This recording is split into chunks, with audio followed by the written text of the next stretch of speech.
오늘도 새벽 시편 묵상에 함께해 주신 여러분께 감사의 말씀을 드립니다. 오늘 하루도 우리 주님의 큰 은총과 평강이 여러분들의 삶에 가득 넘쳐날 수 있기를 바랍니다. 오늘 우리에게 주신 하나님의 말씀입니다. 시편 81편 5절에서 10절까지의 말씀입니다. 말씀을 함께 보겠습니다. 하나님이 이집트 땅을 치려고 나가실 때에 요셉에게 내리신 훈령이기 때문이다. 나는 내가 알지 못하던 한 소리를 들었다. 주님께서 말씀하셨다. 내가 네 어깨에서 짐을 벗겨주고 네 손에서 무거운 광주리를 내려놓게 하였다. 너희가 고난 가운데 부르짖을 때에 내가 건져주고 천둥치는 먹구름 속에서 내가 대답하고 무리바 물가에서는 내가 너를 시험하기도 하였다. 내 백성아, 들어라. 내가 너희에게 경고하겠다. 이스라엘아, 나는 네가 내 말을 듣기를 바란다. 너희 가운데 다른 신을 두지 말며 이방신에게 절하지 말아라. 나는 너희를 이집트 땅에서 이끌어낸 주 너희의 하나님이다. 너희의 입을 크게 벌려라. 내가 마음껏 먹여주겠다 하였으나.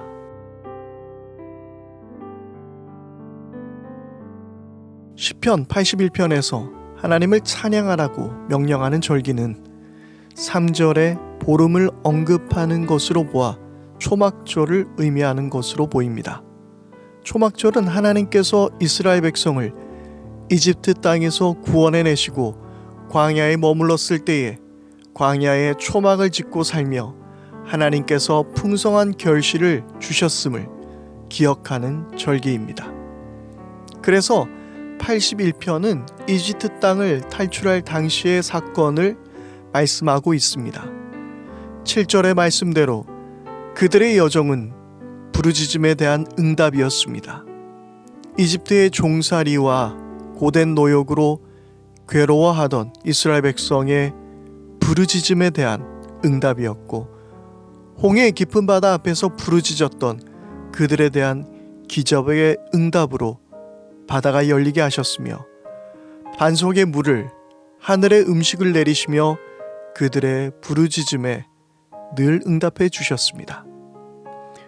8절부터 시작되는 말씀은 그들을 인도하여 주신 하나님께서 시내산에서 모세를 통해 주신 십계명을 말씀하고 있습니다.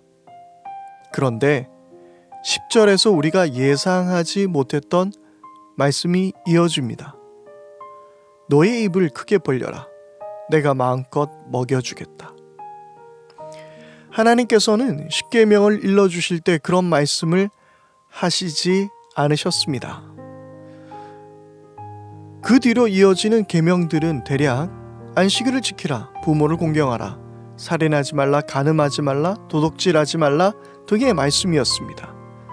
그런데 왜 시인은 너희 입을 크게 벌려라, 내가 마음껏 먹여주겠다라는 말씀을 기록했을까요? 우리는 하나님께서 주신 계명이 단지 우리를 구속하기 위한 수단이거나 이방인, 그러니까 믿지 않는 이들과 구별하는 수단이라고 생각할 때가 많습니다. 주로 우리가 하나님의 말씀을 지키려고 할 때 우리는 이것을 지키는 것으로 하나님께 영광이 된다거나 구별된 하나님의 백성으로 살게 된다고 생각하게 됩니다. 굳이 그 생각이 틀렸다고 말할 수는 없지만 오늘 말씀은 다른 의미에서 계명의 의미를 일러줍니다. 하나님께서 그분의 백성에게 주신 계명과 율법은 구속이 목적이 아니라 축복이 목적이라는 사실입니다. 내 입을 크게 벌리라는 것은 일종의 명령일 수 있습니다. 그런데 이 명령에 순종하기 싫은 사람들도 있을 것입니다. 하나님 왜 저에게 자유를 주시지 않고 저를 구속하려 하십니까? 제가 하고 싶은 대로 좀 내버려 두세요 라고 말할 수도 있겠죠. 또는 내가 입을 크게 벌린다고 내 삶에 무슨 일이 달라져? 라고 하며 말씀을 무시할 수도 있을 것입니다. 그런데 하나님은 그저 우리에게 입을 크게 벌려라 라는 명령만 내리시는 분이 아니라 우리의 입을 채우시는 것이 목적이라는 것입니다. 세상이 불공평하고 부조리한 사회가 된 이유는 세상의 모든 사람들이 죄로 인해 하나님의 뜻대로 살지 않기 때문입니다. 최소한 부모를 공경하고 살인하지 않고 간음하지 않고 도둑질하지 않고 거짓말하지 않고 남의 것을 탐내지만 않더라도 이 세상은 충분히 살만하지 않을까요?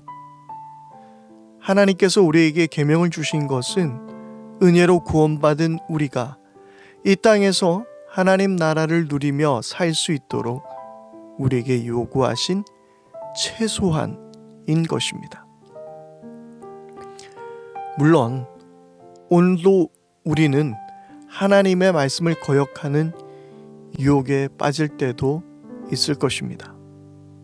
어리석은 판단과 욕심으로 하나님의 영광을 가리는 일을 해야 하는 상황에 닥칠 수도 있습니다.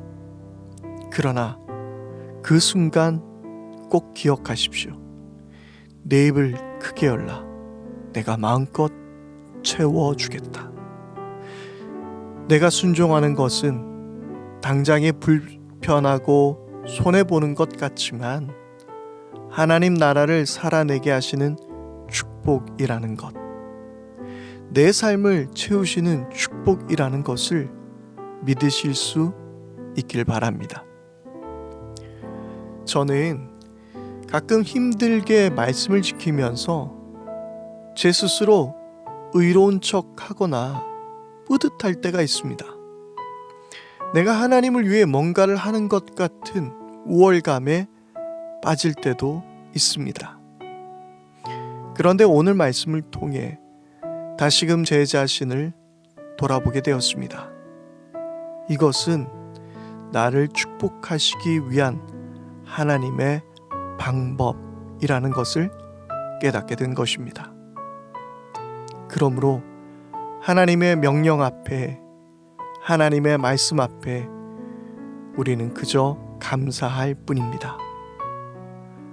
오늘의 삶 속에 당장은 불편하고 손해보는 듯해도 하나님을 향해 입을 벌린다는 마음으로 말씀에 순종하는 삶을 위해 애써보는 그런 복된 날 될 수 있기를 바랍니다.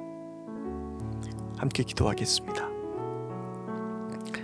하나님, 때로는 죄의 유혹 앞에서 그리고 일상의 순간들 앞에서 하나님의 말씀을 순종하지 않고 하나님을 거역할 때가 우리 가운데 있었음을 고백합니다.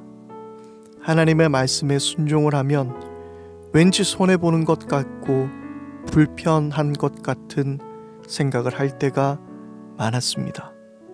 그러나 우리가 말씀에 순종할 때에, 내 입을 크게 벌릴 때에 하나님께서 마음껏 먹여주신다라는 사실을 오늘 이 시간 깨닫습니다.